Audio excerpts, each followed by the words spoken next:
Hello and welcome to another exciting Intel Arc B580 video. Today we will be testing the B580's ability to create content. Can you be a content creator with a $250 MSRP card? Can the Battlemage gain you clout? I bet you would like to know, you little clout goblins, you. Well, lucky for you, that is what we are here to find out. We will be testing the B580's streaming capabilities, as well as how it handles editing, and how it handles Blender. Of course, Saya is a VTuber, so we will be testing the Battlemage's ability to both stream and run a VTuber program at the same time. It should be noted that the VTuber program will take away some in-game performance, as will OBS.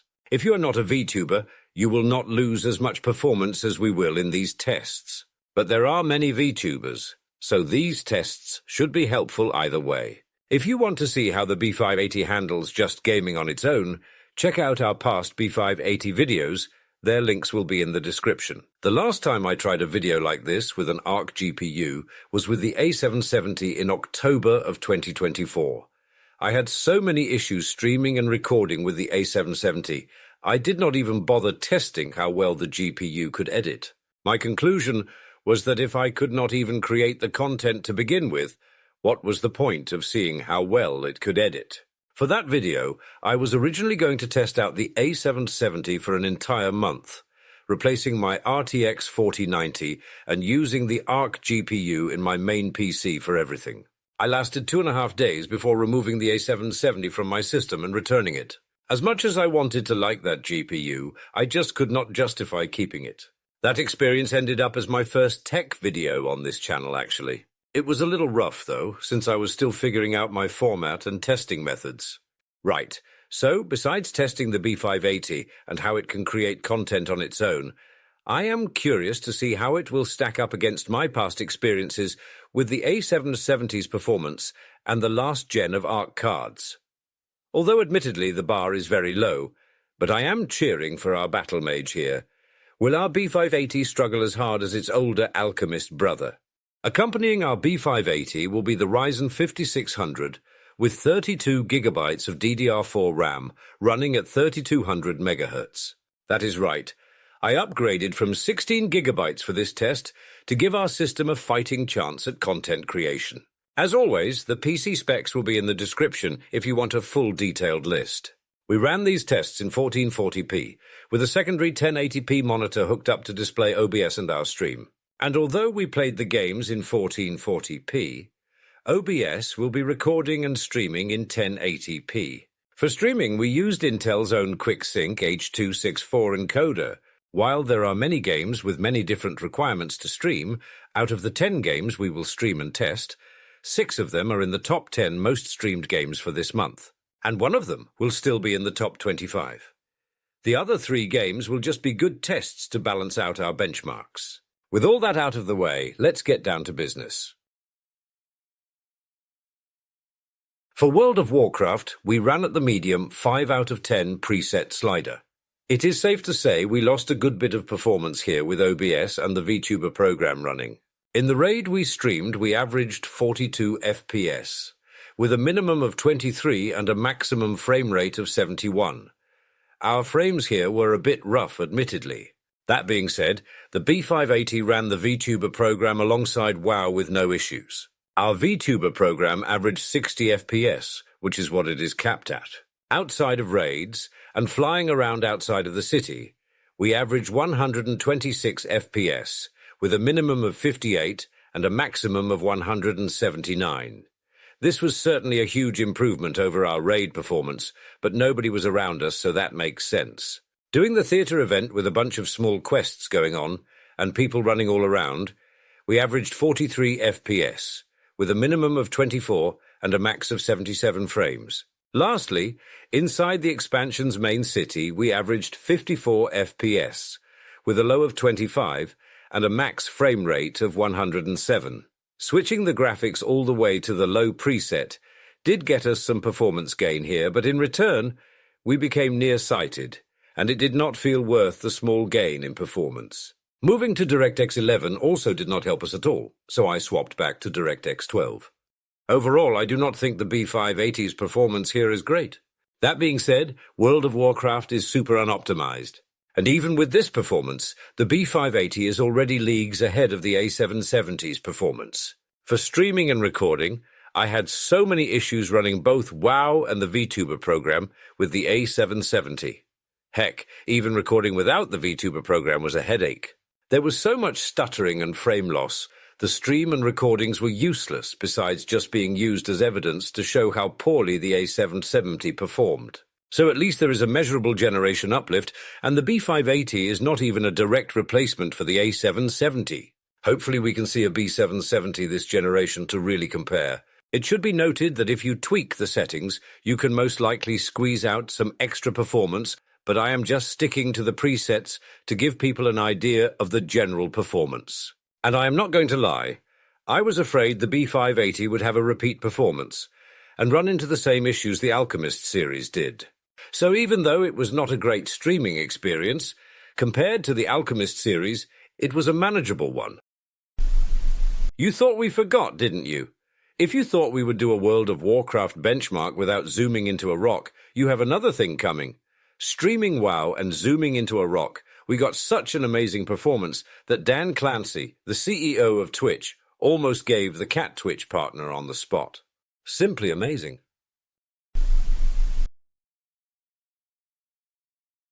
We started streaming Fortnite on the medium preset. On medium, the game averaged 84 FPS with a minimum of 48 and a maximum of 99. And while this was not a bad showing, the game did not feel super smooth.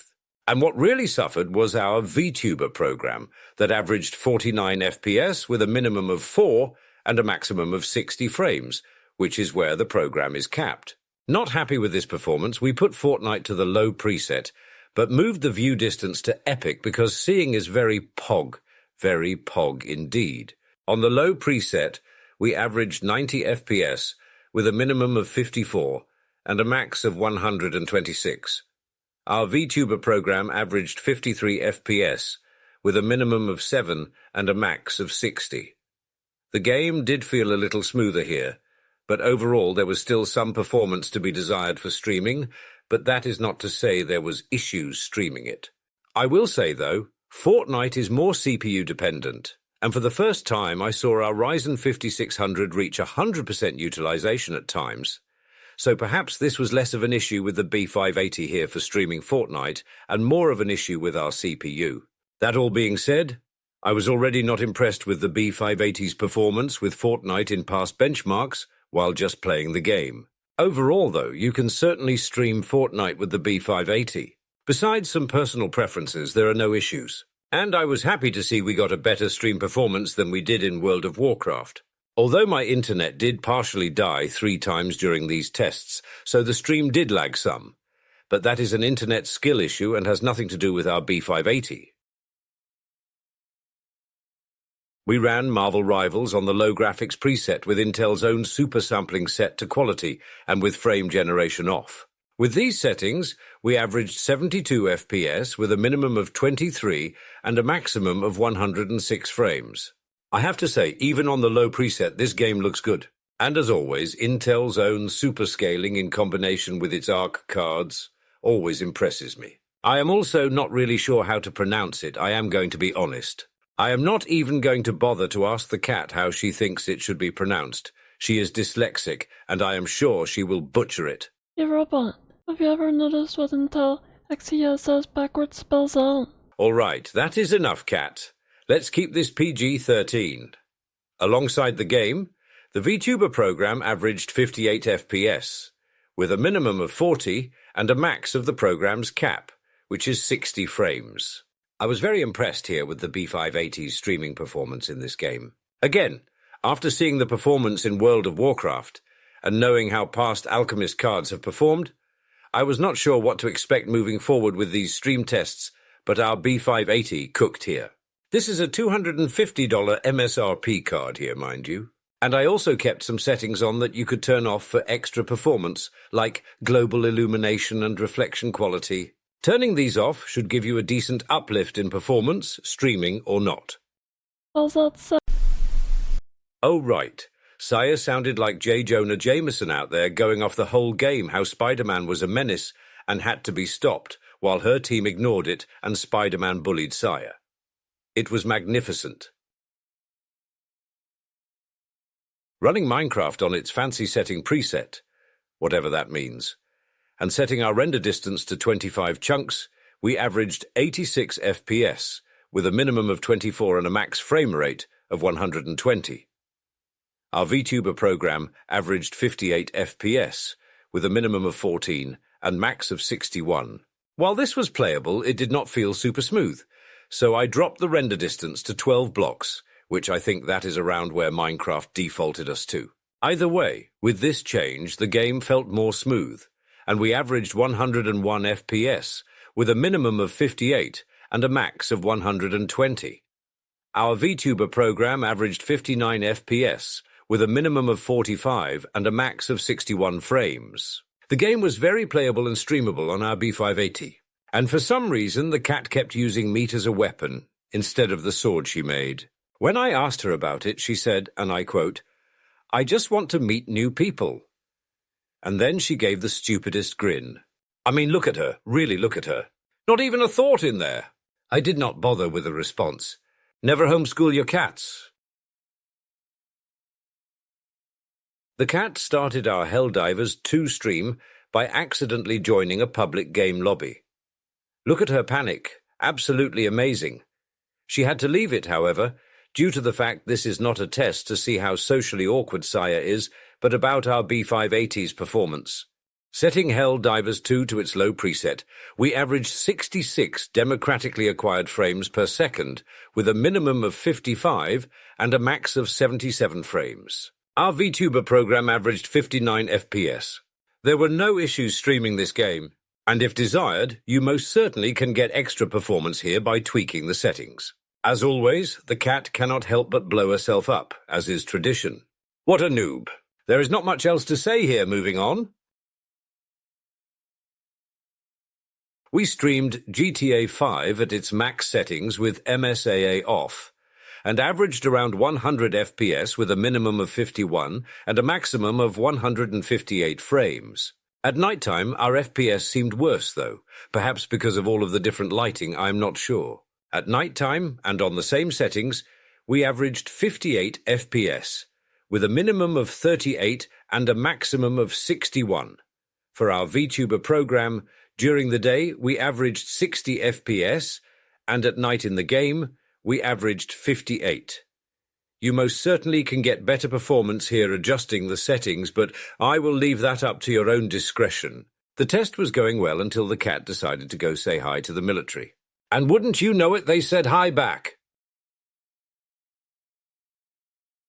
Running the Cyberpunk built-in benchmark on its medium preset with Intel's supersampling on and set to quality, we averaged 74 FPS, with a minimum of 58 and a max of 91 frames. On the high preset, we averaged 65 FPS, with a minimum of 51 and a max of 82. Running the ray tracing low preset, we averaged 59 FPS, with a minimum of 46 and a maximum of 74. All in all, not a bad showing from our B580 while streaming. And all with the vtuber program running and Saya dancing around like an idiot. Absolutely amazing. When I tried this on our A770, the game did not lag, but the recording had off and on stutters, and that was without the vtuber program. Since we are testing content creation, it would make sense to actually stream the game, so we left the benchmarks and headed into Cyberpunk. On the high preset, we averaged 54 FPS, with a minimum of 27 and a max of 60. Our vtuber program averaged 54 FPS. While this performance was okay, I wanted to see how the game would run on the low preset. On the low preset, we averaged 61 FPS, with a minimum of 40 and a maximum of 81 frames. Our vtuber program averaged 47 frames. Once again, tweaking the settings to your own preferences will most likely give you more performance here. But either way, you most certainly can stream this game with the B580. Continuing the tradition of the B580 not running Counter-Strike 2 well, Counter-Strike 2 did not run well on the B580. Streaming the game on the low preset, we averaged 88 FPS, with a minimum of 1. That is right, we somehow, someway, got a big 1 FPS. Simply amazing. Our max FPS was 140, and our VTuber program averaged 59 frames. While the game was playable and streamable, I was not expecting such low FPS here, but there it is. But I guess I should not be too surprised.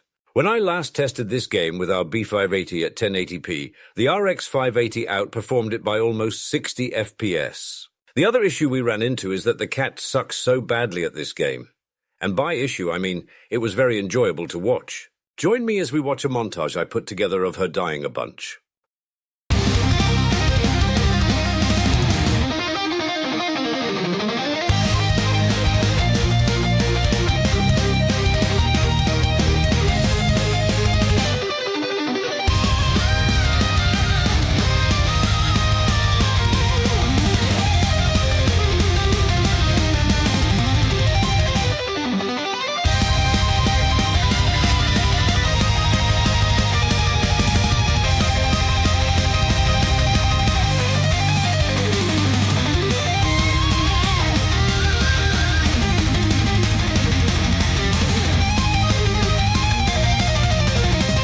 While watching this, it is a good time to remind you all to like and subscribe, and perhaps consider channel membership, where you can support the cat and her PC building addiction.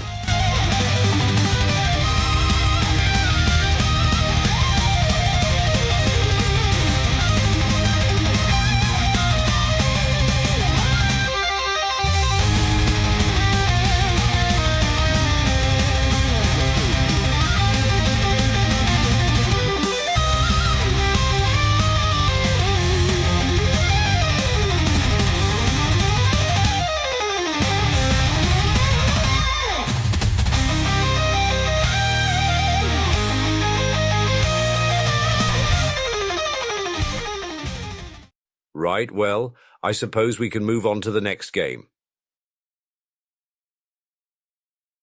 Streaming Battlefield 1 on all its ultra and highest settings, we averaged 83 FPS in our first game, with a minimum of 43 and a max of 153 frames. And for our VTuber program, we averaged 58 FPS. The B580 played and streamed this game with no issues.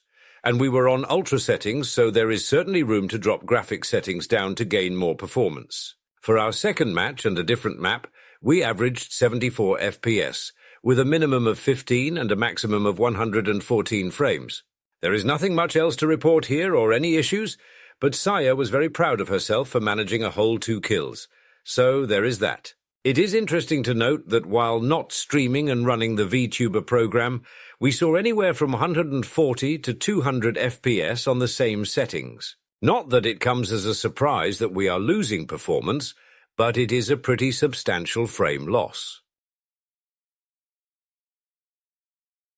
Streaming Rocket League on all of its highest settings, we averaged 157 FPS, with a minimum of 70 and a max of 214 frames, and our VTuber program averaged 59 FPS. For reference, on this system without streaming, we averaged over 300 FPS, so we lost well over half of our frames with streaming and running our VTuber program. And once again, since we are testing the B580 as a content creator, we have to play an actual game. Streaming a match, we averaged 175 FPS, with a minimum of 117 and a max of 214 frames. So surprisingly, we had a better performance in the match itself with others versus in training mode. And our VTuber program averaged 60 FPS. Overall, it was still a very streamable performance by our B580, but I was surprised with how much performance we lost here, and I was expecting better. I am going to be honest. I have no real experience with Blender, and I do not know how to use it or how to properly test a GPU with it. I am a robot, why would I need a Blender? And the cat is a cat. There is just no need for us to know how to operate this. So there was some fun troubleshooting and figuring out what the heck to do here. That being said, we gave it a go. Not knowing where to start, the cat wanted to start with pudding, so here you go. Is that helpful? Is this good blending? I think so. Moving the pudding aside, we downloaded some actual demos to render. The first was a classroom. Making sure our GPU is selected in the preference menu, the blind cat missed out the fact that you still have to select the GPU on the side UI. So because of this, we sat through some very long renders, but in case you were wondering how the Ryzen 5600 can handle Blender, we have you covered. We are just always giving you extras on this channel. You are so very lucky. Right, well, it took the Ryzen 5600 9 minutes and 58 seconds to render the classroom image. And remember, at this point in the tests, the cat had no clue about changing the device to the GPU on the side UI, so she was very confused why it was so slow. Watching someone else do the same render with a 4060, it took them under 30 seconds or so. Moving on to the next render in our not-on-purpose CPU render test, we tried a barbershop, and this took a cool 43 minutes and 23 seconds. And it was here, after the cat realized that the CPU was at 100% utilization, and the GPU only maxed out around 4 to 12% use, that maybe we were not actually using our B580. That is when Saya actually realized there was an option to select the render device on the side UI. Actually selecting our B580 this time, the barbershop took 5 minutes and 21 seconds to complete. What a difference that makes. Heading back to school, the classroom render took us 43 seconds. Again, a solid uplift compared to forcing our CPU into hard labor. For our third and last render, we did what the cat called some drug lord's manner in Barcelona. Her words, not mine. With this render, it went pretty quick, taking 57 seconds to finish rendering. I have no idea if these are good or bad, or if we even did it right, or did what people like to see in Blender benchmarks. Some of you asked for this, and the cat agreed, so here we are. Fortunately for us, Blender has their own benchmark program, so we know we can't mess up. Running Blender's own benchmark, which does 3 quick renders, we scored 1730.91. Alongside our own score here, we can see how other GPUs scored. The scores are all the averages of each GPU that has completed the benchmarks. So we can see how our B580 did compared to the average score of all the B580s that ran this test. Our B580 scored slightly under the average for all the B580s. I do not know how to deal with this information that our B580 is a failure and cannot blend, so I will just ignore it. Here we can also see that both the RTX 4060 and the Intel Arc A770 outscored our B580 as well. This is a dark day for our Battlemage. Well, I will scroll through this list starting from the top. Feel free to pause and see where each GPU is at compared to our B580 for these first 2 pages. Go ahead and make sure to ignore all the ones that beat us. They clearly cheated and should be disqualifying. No, they did not cheat. Once again, do not spread misinformation. Yeah, well, while those GPUs beat us, could our B580 do this?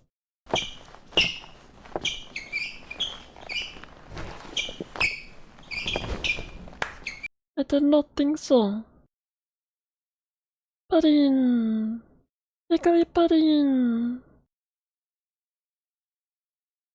For our editing tests, we tried out 2 free popular editing programs on our B580, and those are CapCut and DaVinci Resolve. Saya was feeling generous and wanted to share her data with TikTok, so we started with CapCut first. As you can see, we have a very nice edit going here, with many different cuts and effects and titles and pictures thrown in. The video we are processing will be a total of 30 minutes long. With the H.264 encoder, it took us around 5 minutes and 40 seconds to process the entire video. Not bad at all, to be honest. That was pretty fast. Switching to the AV1 encoder, we got to about 25.7% until Saya lost patience and ended the test. To get to 25.7%, it took us 22 minutes and 17 seconds. So you are looking at about 88 minutes to finish processing with the AV1 encoder. And why, you may ask, does it take so much longer? Well, that is simple. With this encoder in CapCut, it is using up 100% of our CPU, our poor Ryzen 5600. So unless you have a more powerful CPU, I would probably stick with the H.264 encoder.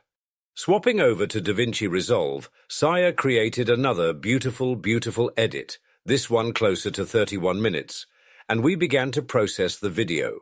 Using the quick export feature, we used the H.264 master encoder, and for some reason, that kept crashing DaVinci. Swapping to the H.264 hyperdeck encoder seemed to do the trick and solved our crashing issues. I am going to be honest, I am not sure what the difference here is. Either way, and with crashing out of the way, processing our video took 6 minutes and 56 seconds.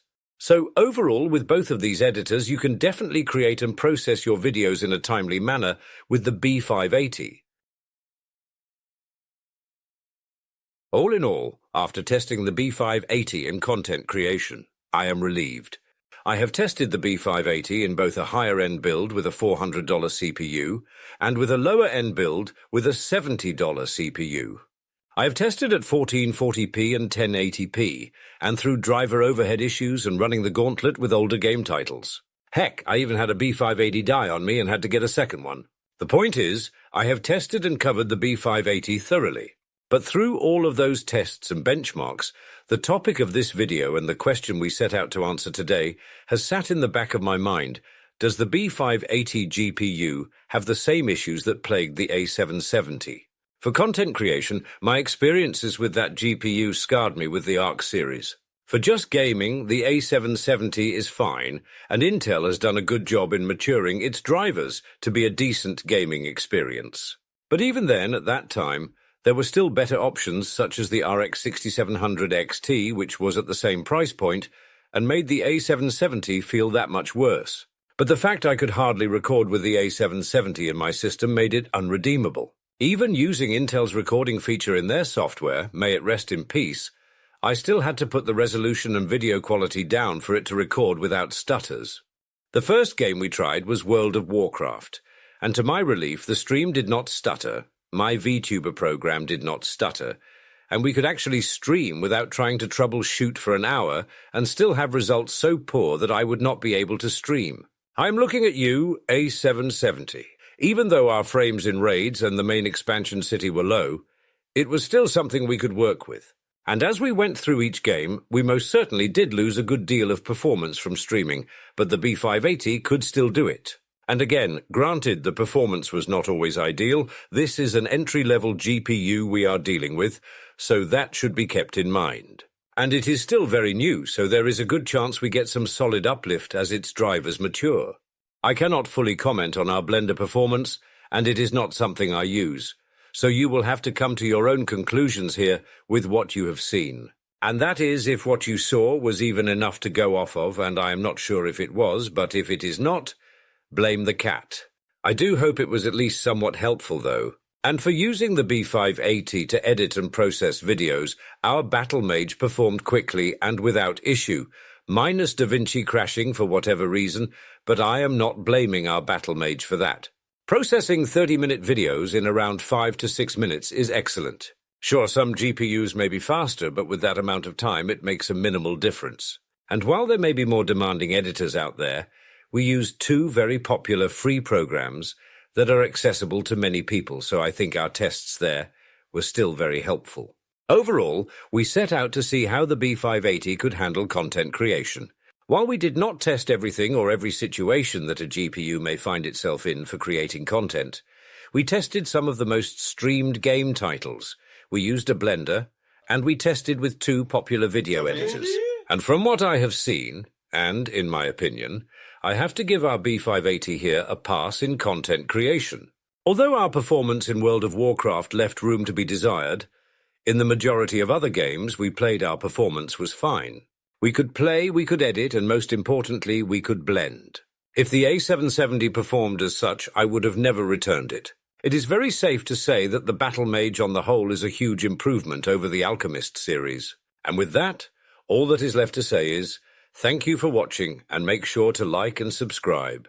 If you want to support the channel and the cat more, we also now have channel memberships. Stay classy, cat viewers, stay classy. Thank you all for watching, bye bye. Make sure to like and subscribe, or I will haunt you in your sleep. Subscribe. Click the button.